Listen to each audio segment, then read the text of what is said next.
Hello दोस्तों, नमस्कार। मैं महेंद्र स्वास्थ्य एक्सपर्ट महिंद्रा आईसीएस अकादमी में आपका स्वागत करता हूं। छात्रों, मेरी क्लास आज चलने जा रही है पृथ्वी के बारे में, पृथ्वी ग्रह के बारे में। इसके बारे में हम आपको बताने जा रहे हैं आगे। पृथ्वी सौर मंडल का सबसे महत्वपूर्ण ग्रह है, क्योंकि यह एकमात्र ऐसा ग्रह है जिस पर जीवन पाया जाता है। ये शुक्र और मंगल ग्रह के मध्य स्थित है। ये शुक्र और मंगल ग्रह के मध्य स्थित है, जो सूर्य से दूरी के क्रम में तीसरा ग्रह तथा सभी ग्रहों में आकार की दृष्टि से पांचवा स्थान रखता है। इसका एकमात्र प्राकृतिक उपग्रह चंद्रमा है। ठीक है, समझने का मतलब है जो सूर्य से दूरी के क्रम में तीसरा ग्रह है ये, और आकार की दृष्टि से पांचवा स्थान रखता है। इसका एकमात्र प्राकृतिक उपग्रह चंद्रमा है। पृथ्वी अपने अक्ष पर 23.5 डिग्री यानी 23.2 यानी कि 23.5 डिग्री झुकी हुई है, जिसके कारण ऋतुओं में परिवर्तन इसी झुकाव के कारण संभव होते हैं।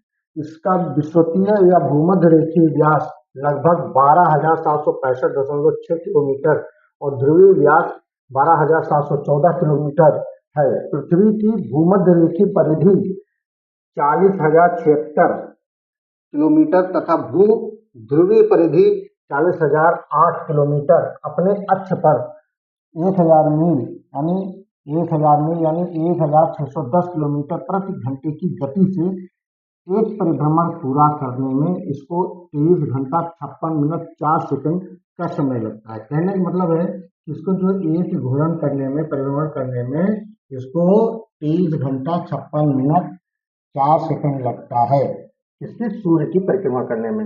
आगे यह का समय लगता है 4 सेकंड का समय लगता है। पृथ्वी की इस गति को घूर्णन या दैनिक गति कहते हैं। एक तो कहने का मतलब है पृथ्वी एक तो सूर्य के चारों तरफ चक्कर लगाती है और स्वयं घूर्णन करती है, यानी कि अपने अक्ष पर भी ये घूमती रहती है, जिसकी वजह से ये जो है ऋतुओं में परिवर्तन आता है। ठीक है, आगे सूर्य के चारों ओर ये 30 किलोमीटर प्रति सेकंड की दर से चक्कर लगाती है, यानी कि 30 किलोमीटर प्रति सेकंड की दर से चक्कर लगाती है। और सूर्य की एक परिक्रमा पूर्ण करने में इसे 365.25 दिन लगते हैं। इसकी सूर्य की औसत दूरी 14.96 करोड़ किलोमीटर है।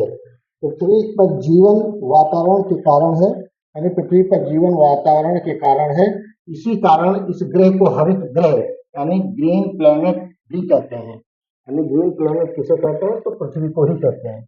पृथ्वी पर जल की उपस्थिति के कारण इसे नीला ग्रह भी कहा जाता है, यानी कि ये जो पृथ्वी जो है नीला भी दिखाई पड़ता है, इसलिए इसको नीला ग्रह भी कहते हैं। और जल की अधिकता के कारण ही जो है इसको नीला ग्रह कहा जाता है। पृथ्वी को सूर्य का एक चक्कर लगाने में लगे समय को सौर वर्ष कहते हैं। सौर वर्ष, ठीक है, सौर वर्ष कहते हैं। इसके बारे में हमने आपको बता दिया है। तो ये जो है सौर वर्ष क्या है, यानी कि 365.25 दिन यानी एक साल समय लगता है सूर्य की परिक्रमा करने में। ठीक है, जय हिंद, जय भारत, नमस्कार।